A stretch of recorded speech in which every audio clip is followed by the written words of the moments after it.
In this video, I want to talk about how I would budget if I had variable income, okay? So for extra context, my name's Chris. I've been an accountant for 10 years and I talk to a lot of people about their personal finances every single day. And a common question that comes up for me is people unsure about how they should be budgeting when they have a variable income. So if you make an hourly wage or if you have like a base salary with commissions on top. I want to go through how I would do it if I had a variable income, and I hope it helps you. So the best approach that I can think of for this is take a large enough sample size.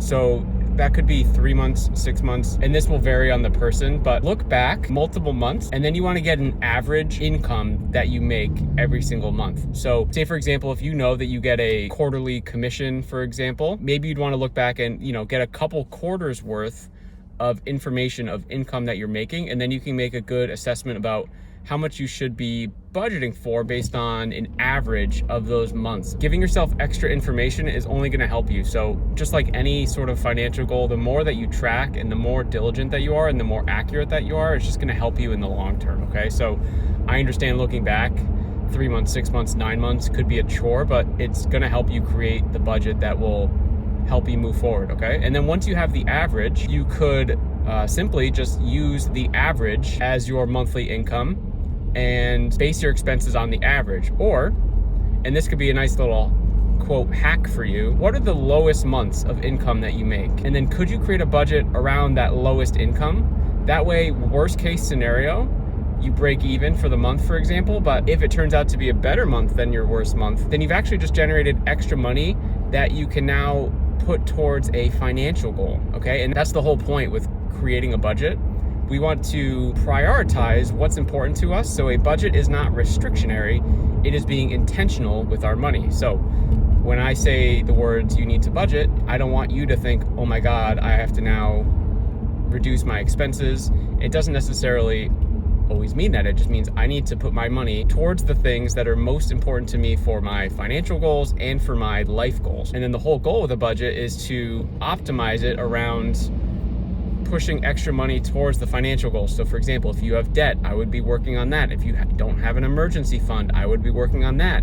If you don't have a retirement account or it's a very small retirement account, I would continue to work on that. So while a budget should not be seen as restrictionary, obviously, the less money that you spend on stuff, the more money you can put towards a financial goal. The look back is the same process that I use for expenses too, specifically variable expenses, okay? So if you're just starting out budgeting, you're gonna wanna look back at those variable expenses too, because you're not actually gonna know how much you're spending on things like groceries, gas, etc.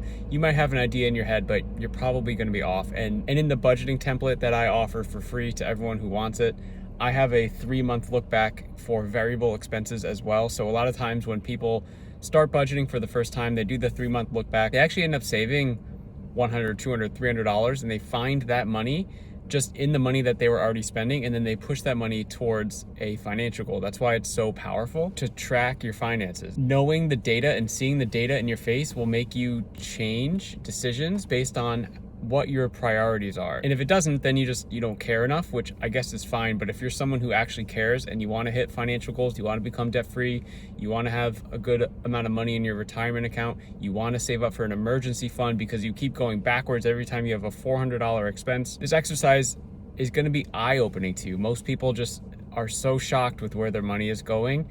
And the people that want to make a change, make a change. And that part's really, really exciting for me. So I would do the same thing with your variable income, okay? Take a look back, get the average. Can you live on the least amount? And then all the extra money that you make, push that towards a financial goal. Hope that was helpful, guys. I'm uploading daily videos onto YouTube, all things personal finances. So I will see you in the next one.